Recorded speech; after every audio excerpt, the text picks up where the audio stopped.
তো হ্যালো, আজকে ডিটেলসে আমি ভিডিও করতে চলেছি শেয়ার মার্কেট নিয়ে।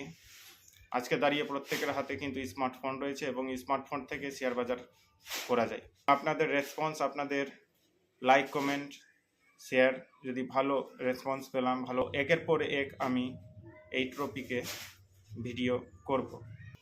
শেয়ার বাজারে বিভিন্ন ভাগ রয়েছে। একটা পার্ট হলো মিউচুয়াল ফান্ড এবং আরেকটা পার্ট হলো স্টক মার্কেট। স্টক মার্কেটে স্টকের শেয়ার কিনে টাইমের জন্য হোল্ড করে আর্নিং করা যায়, আবার প্রতিদিন ট্রেডিং করা যায়। তো ইন্ট্রাডে ট্রেডিং স্টকেও হয় এবং ইন্ডেক্সে হয়, যেটাকে ফিউচার অ্যান্ড অপশন বলা হয়। High risk.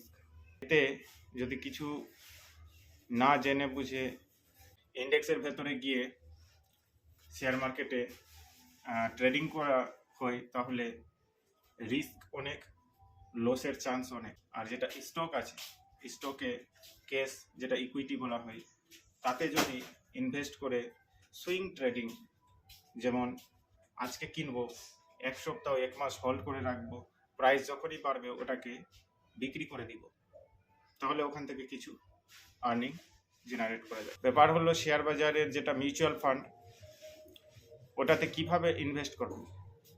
ওটাতে তিনটি পার্টে ইনভেস্ট করা যেতে পারে। এসআইপি, একটা হলো লামসাম, একটা হলো এসডব্লিউপি। এসআইপি, যেটা আপনি অল্প টাকা থেকে শুরু করতে পারেন, 200, 500, 1000, 5000, 10,000 প্রতি মাসে এটা আপনার জমা করতে পারেন ওখানে। এটাকে বলা হয় SIP, systematic invest plan. Lump sum, যেটা আপনি একসাথে 50,000, 1 লক্ষ, 5 লক্ষ টাকাকে মিউচুয়াল ফান্ডে রাখতে পারেন।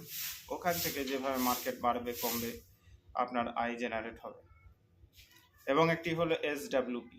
এই প্ল্যানটা হলো আপনি যদি 5 লাখ টাকা এসডব্লিউপি মিউচুয়াল ফান্ডে রাখেন এবং ওখান থেকে প্রতি মাসে 1,000 বা 2,000 টাকা আপনি রেকারিংয়ের মতো আপনার তোলেন, তাহলে ওই যে পার্সেন্টেজ 2,000 বা 3,000, 1,000 যাই তুলবেন, প্রতি মাসে যতটা বাড়বে বা গড়ে বছরে যতটা বাড়বে এবং আপনি যতটা উইথড্রল করছেন, তার পার্সেন্টেজ বাদ দিয়ে যা বাড়বে আপনার মিউচুয়াল ফান্ডে যোগ হতে থাকবে, এটা প্রতি বছর।